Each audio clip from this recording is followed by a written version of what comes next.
Hello అండి. అందరికీ నమస్కారం. ఈరోజు మళ్ళీ ఒక మంచి కథతో మీ ముందుకొచ్చేసాను. కథ పేరు 'ఆడుతూ పాడుతూ'. ఈ కథను రచించిన వారు జ్యోతి సుంకరణం. ఇంకా కథ మొదలుపెట్టేస్తున్నానండి.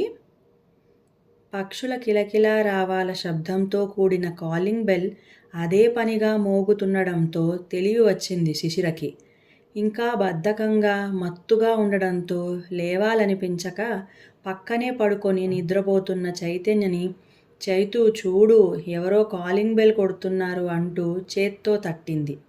హే నువ్వే చూడు అంటూ తన చేతికి అందనంత దూరానికి జరిగి పడుకున్నాడు చైతు. దాంతో కోపం వచ్చిన శిశిర కాలింగ్ బెల్ సౌండ్ వినపడకుండా తలగడ చెవులకి అడ్డంగా పెట్టేసుకుని తను కూడా లేవకుండా పంతంగా పడుకుంది. మరో 2 సార్లు ఆ బెల్ మోగి మోగి ఆగిపోయి ఈసారి శిశిర సెల్ ఫోన్ రింగ్ అవ్వడం మొదలయ్యింది. ఓ గాడ్ అని విసుక్కుంటూనే తీసి చూసుకుంది. అందులో సర్వెంట్ మెయిడ్ కాలింగ్ అని రావడం చూసి చికాకు పడుతూనే ఆన్ చేసింది. అటు నుండి ఏంటమ్మా ఎన్నిసార్లు బెల్ కొట్టినా తీయరు, ఎప్పుడు వచ్చినా ఉండరు, విసుగ్గా అంది పని మనిషి. ఇంత పొద్దున్నే, అదీ ఆదివారం, రావాల్సిన అవసరం ఏమిటి, కాసేపయ్యాక రావచ్చుగా అని శిశిర కూడా విసుక్కోవడంతో పొద్దున్న ఏంటమ్మా 11 అవుతుంటే మళ్ళీ మళ్ళీ అన్నిసార్లు రాలేను, ఇష్టమైతే చేయించుకోండి, లేకపోతే నా జీతం నాకియ్యండి, పని మానేస్తాను అని అటు నుండి గట్టిగా మాట్లాడేసరికి శిశిరకి కూడా కోపం వచ్చింది.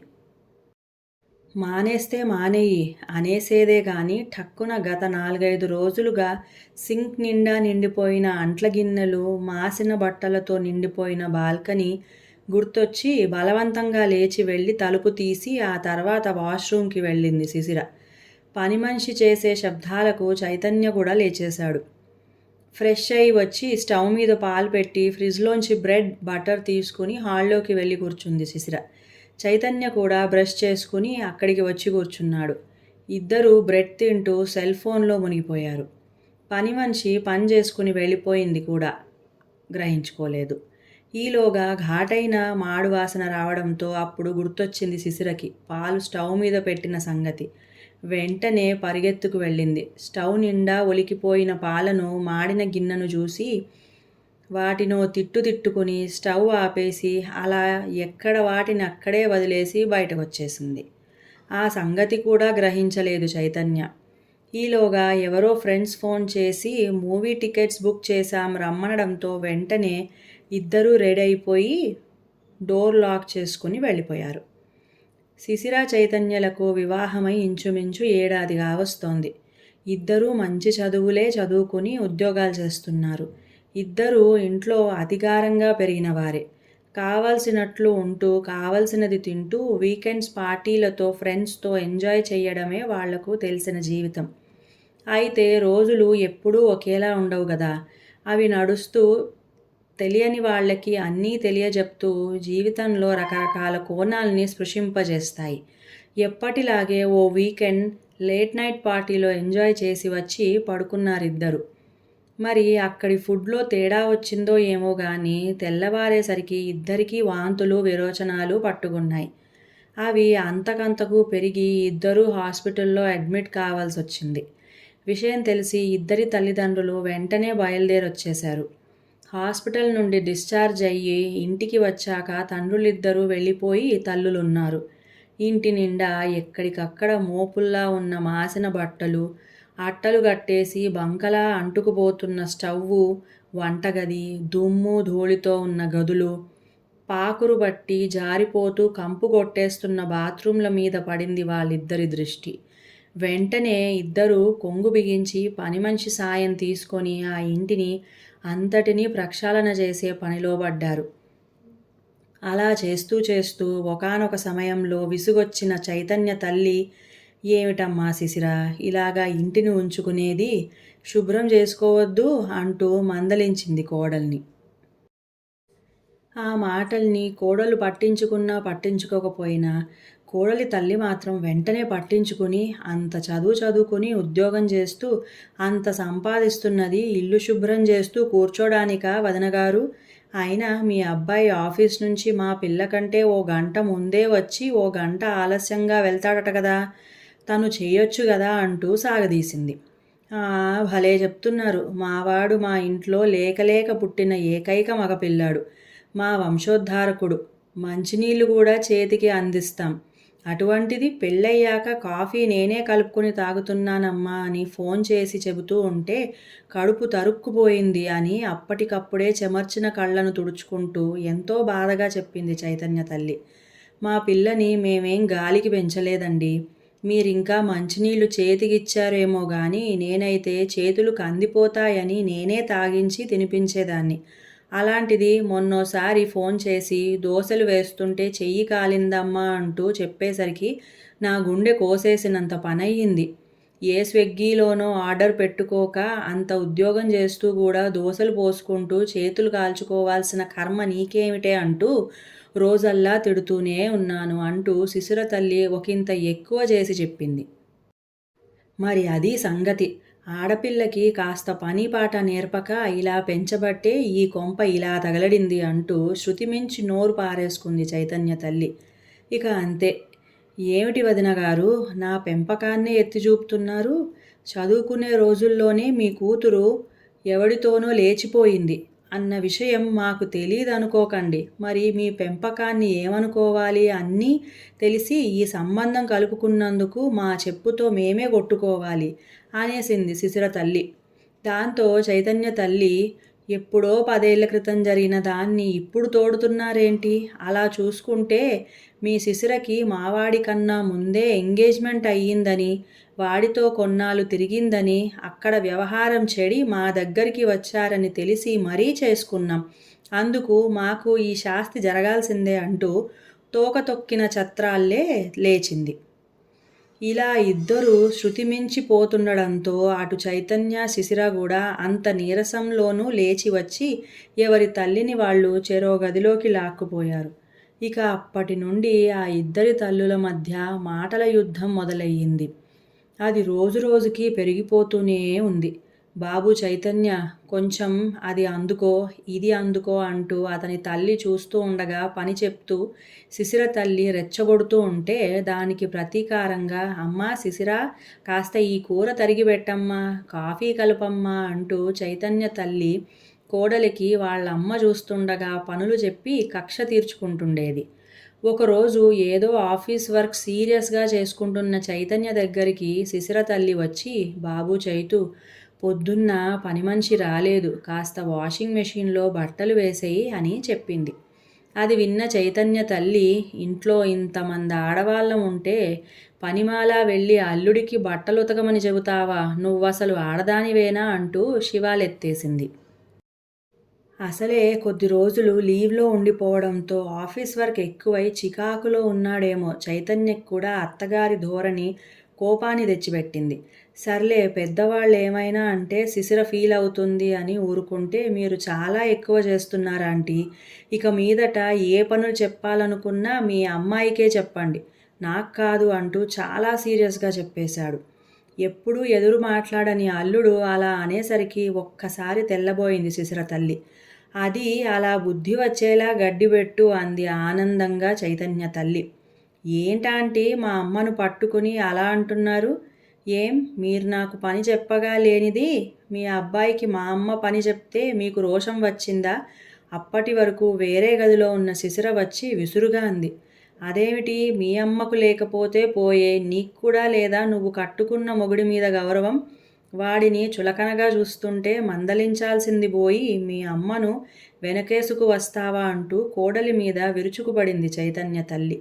చిన్నప్పటి నుండి పెంచి పెద్ద చేసి నా బాగోగులు చూసిన మా అమ్మను వెనకేసుకోకపోతే నిన్నగాక మొన్న వచ్చిన మీ అబ్బాయిని మిమ్మల్ని వెనకేసుకు వస్తానా అంటూ శిశిర కూడా అత్తగారి మీద అరిచింది. నువ్వు మీ అమ్మని వెనకేసుకు వచ్చి ఆవిడ మాటే వింటే ఇక మీ కాపురం తగలడినట్లే అంది చైతన్య తల్లి. నాకు మా అమ్మే ముఖ్యం. తన మాటే వింటాను. ఆ తర్వాతే ఏదైనా అంటూ తెగేసి చెప్పింది శిశిర. అది విన్న చైతన్య, నీకు మీ అమ్మ ముఖ్యమైతే నాకు మా అమ్మే ముఖ్యం. నాకు తన తర్వాతే ఎవరైనా అంటూ మొండిగా మాట్లాడాడు. కొడుకిచ్చిన సపోర్ట్‌తో రెచ్చిపోయిన అతని తల్లి, విన్నావుగా మా అబ్బాయి మాట, వాడికి తగినంత గౌరవం ఇచ్చి వంట వార్పు చేసుకుంటూ ఇక నుంచైనా బాధ్యతగా సంసారపక్షంగా ఉంటేనే నీకు ఈ ఇంట్లో స్థానం. లేదంటే ఇప్పుడే మీ అమ్మతో పాటు ఈ ఇంటి నుండి వెళ్ళిపో అనేసింది. అది విన్న శిశిర తల్లి, ఎవరింట్లోంచి ఎవరిని వెళ్ళమంటున్నావు ఆ మహాతల్లి? ఈ ఫ్లాట్ మా అమ్మాయిది. దాని సంపాదనతో కొన్నది. నీ కొడుకుది గాదు. అది తెలుసుకో ముందు. మా అమ్మాయి ఆఫీస్‌కి వెళ్ళి రావడం తప్ప ఇంట్లో ఏ పని చెయ్యదు. చెయ్యలేదు కూడా. ఇంట్లో అన్ని పనులు తనే చూసుకుంటూ మా అమ్మాయిని అపురూపంగా చూసుకుంటానని మీ అబ్బాయి మాట ఇస్తేనే ఇక మీదట ఈ బంధం కొనసాగేది. అలా కుదరదనుకుంటే తక్షణమే మీ తల్లి, కొడుకు ఇంట్లోంచి వెళ్ళండి అంటూ హుకుం జారీ చేసేసింది శిశిర తల్లి. ఆవిడ మాటలు విని నిర్ఘాంతపోయాడు చైతన్య.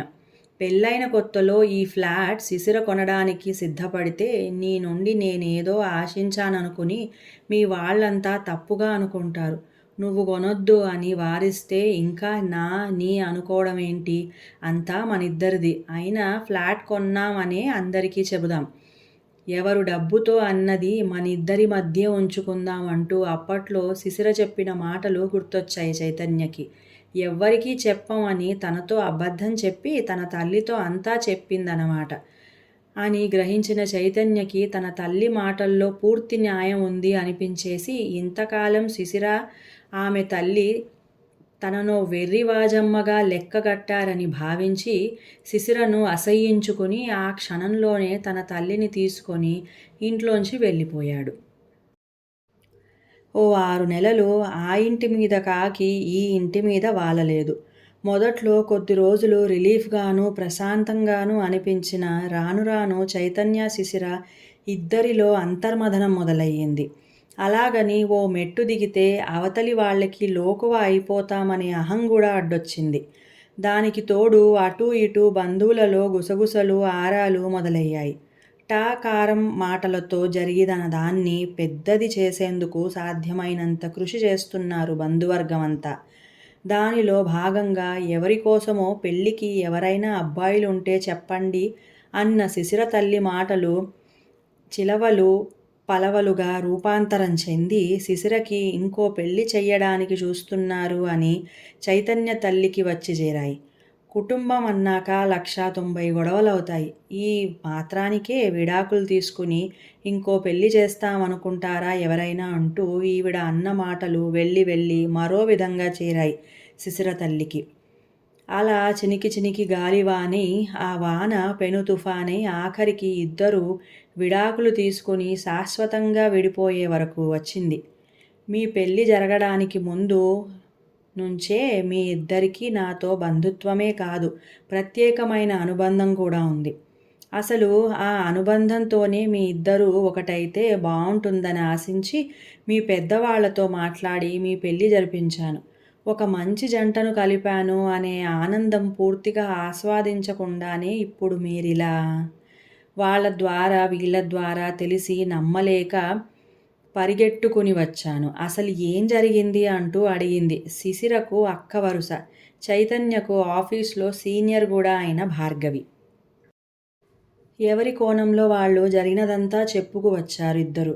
సుమారు ఒక 6 నెలల క్రితం తను ట్రాన్స్ఫర్ మీద వేరే ఊరు వెళ్తున్నప్పుడు తనకి సెండాఫ్ ఇవ్వడానికి నవ్వుతూ తుళ్ళుతూ కలిసి వచ్చిన వాళ్ళిద్దరినీ గుర్తు తెచ్చుకుని ఇప్పుడిలా ఒకరినొకరు ద్వేషించుకుంటూ అలా ఎడమొహం పెడమొహంగా కూర్చోవడాన్ని అస్సలు భరించలేకపోయింది భార్గవి. నా మాట మీద నా మీద గౌరవంతో పిలవగానే నా దగ్గరికి వచ్చారు.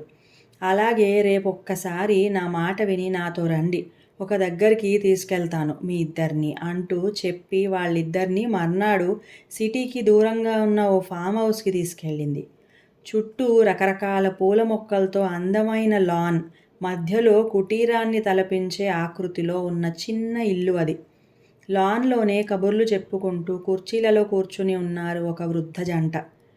రండి రండి మీకోసమే చూస్తున్నాం అంటూ వీళ్ళని నవ్వుతూ ఆహ్వానించారు. చుట్టూ ఆ పరిసరాలు చూడగానే ఆకట్టుకునేలా ఉన్న ఆ వృద్ధ జంటని చూసిన శిశిర, చైతన్యల మనస్సులు ఒక్కసారిగా ప్రశాంతంగా అయిపోయాయి. కాసేపు అక్కడే కూర్చుని మాట్లాడుకున్న తర్వాత లోపలికి వెళ్లారంతా. ఆ పెద్దాయన లోపల కిచెన్‌లోకి వెళ్ళి అందరికీ వేడి వేడిగా గుమగుమలాడే ఉప్మాని ప్లేట్లలో వేసి పట్టుకొచ్చి పెడితే, ఆ పెద్దావిడ వెళ్ళి అందరికీ కాఫీ కలిపి తీసుకొచ్చింది. "అయ్యో! మీ ఇద్దరికీ ఎందుకండీ శ్రమ, నేను తెస్తాను" అంటూ లేవబోతున్న భార్గవిని ఆ పెద్దావిడ, "ఇందులో మాకెటువంటి శ్రమ లేదమ్మా. నువ్వు మొహమాట పడకుండా కూర్చుని తిను" అంటూ కూర్చోబెట్టేసింది. అప్పుడే గాదు, ఆ తర్వాత లంచ్, ఆ తర్వాత గార్డెనింగ్ అన్నీ కూడా ఇద్దరూ కలిసి అసలు ఏమాత్రం శ్రమ లేకుండా ఓ క్రమ పద్ధతిలో, ఓ అండర్‌స్టాండింగ్‌తో చేసుకోవడం చూసి చైతన్యకి, శిశిరకి ఆశ్చర్యం వేసింది. భార్గవి ఇక్కడికి రమ్మని ఎందుకు పిలిచిందో, తన ఉద్దేశ్యమేమిటో, అసలు వీళ్ళు ఎవరో అంతా అయోమయంగా, అన్యమనస్కంగా ఆలోచిస్తూ కూర్చున్న ఇద్దరూ కాసేపట్లోనే వాళ్ళతో మాట్లాడుతూ, వాళ్ళు చేసే పనులు గమనిస్తూ రాను రాను సమయాన్నే మర్చిపోయారు. ఆ రాత్రి ఆరుబయట కూర్చుని శిశిర, చైతన్యలకు వీళ్ళిద్దరూ రిటైర్డ్ ప్రొఫెసర్స్. ఒకప్పుడు నేను వీళ్ళ స్టూడెంట్‌ని. వీళ్ళ నుండి నేను చదువు మాత్రమే గాదు, అంతకన్నా విలువైనవి ఎన్నో నేర్చుకున్నాను. ఇంకా బాగా చెప్పాలంటే నా ఆరాధ్య దైవాలు వీళ్ళిద్దరూ. నా జీవితం ఎంతో ప్రశాంతంగా, ఓ క్రమపద్ధతిగా మారింది అంటే దానికి వీళ్ళే కారణం.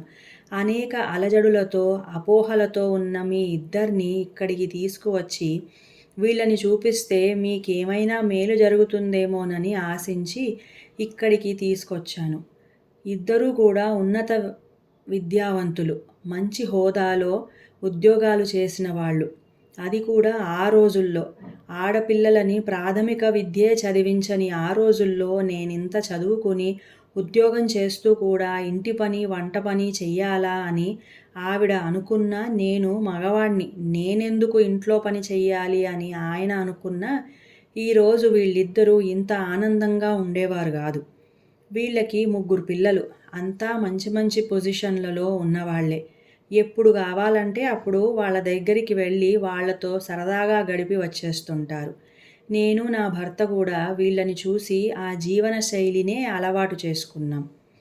ఇప్పుడు మీ విషయాన్ని తీసుకుంటే మీ ఇద్దరి అవగాహన లోపం, మీ పెద్దవాళ్ల తొందరపాటు తప్ప మీరిద్దరూ విడిపోయేంత భయంకర పరిస్థితుల్లో మీ మధ్య లేవు. అతిగారం, శృతిమించిన మీ పేరెంట్స్ కేరింగ్‌తో కష్టపడే తత్వం మీలో లేకుండా పోయింది. పెళ్లి చేసుకుని విడిగా కాపురం పెట్టాక ప్రతి కుటుంబంలోనూ ఉండే రోజువారీ పనిపాటలు, అవసరాలు, భార్యాభర్తలుగా చేసుకోవలసిన సర్దుబాట్ల గురించి అస్సలు అవగాహన లేకపోవడం వలన అతి చిన్న విషయాలే ఈరోజు మీ వివాహాన్ని విచ్ఛిన్నం చేసుకునే పరిస్థితికి తీసుకొచ్చాయి. పిల్లలు ఆనందంగా ఒకరికొకరుగా బతకాలని గాక, ఏది ఎలా పోయినా పని చెయ్యకుండా కూర్చుంటే చాలనుకునే మీ అమ్మానాన్నల అతి ప్రేమ, అహంకారం అగ్నికి ఆజ్యం పోశాయి. వయసు పైబడినా, ఒంట్లో ఓపిక లేకపోయినా కేవలం ఇద్దరి మధ్య ఉన్న అర్థం చేసుకునే గుణం, అనవసర అహాల జోలికి పోకుండా ఒకరికొకరు సహాయం చేసుకునే తత్వం వలన వీళ్ళిద్దరూ ఇంకో మనిషి అవసరం లేకుండా హాయిగా ఆడుతూ పాడుతూ పని చేసుకుంటూ ఆనందంగా ఉన్నారు. ఆ రోజులు వేరు, ఆ తరం వేరు నిజమే. పూర్తిగా వాళ్ళలాగా ఉండలేకపోయినా కాస్తైనా వీళ్ళని చూసి నేర్చుకుని ఏ విధంగా విడిపోవాలి అని కాకుండా ఏ విధంగా కలిసి ఆనందంగా జీవించాలి అనే దిశగా మీరిద్దరూ అడుగులు వేస్తే మంచిదని నా అభిప్రాయం అంటూ నెమ్మదిగా చెప్పింది భార్గవి. ఆ మర్నాడు ఉదయమే శిశిర, చైతన్యలు ఇద్దరూ దూరంగా పూల మొక్కల మధ్య కూర్చుని మాట్లాడుకుంటూ ఉండడం చూసి మంచి మార్పుకి పునాదులు పడుతున్నాయన్నమాట అనుకుని సంతోషించింది. ఇక కథ సమాప్తం. మీ అందరికీ ఈ కథ నచ్చినట్లయితే ప్లీజ్ లైక్ చేయండి, మీ వాళ్ళతో షేర్ చేయండి, మంచి కామెంట్ పెట్టండి, అలాగే సబ్స్క్రైబ్ చేయండి. ఇంకా సెలవు.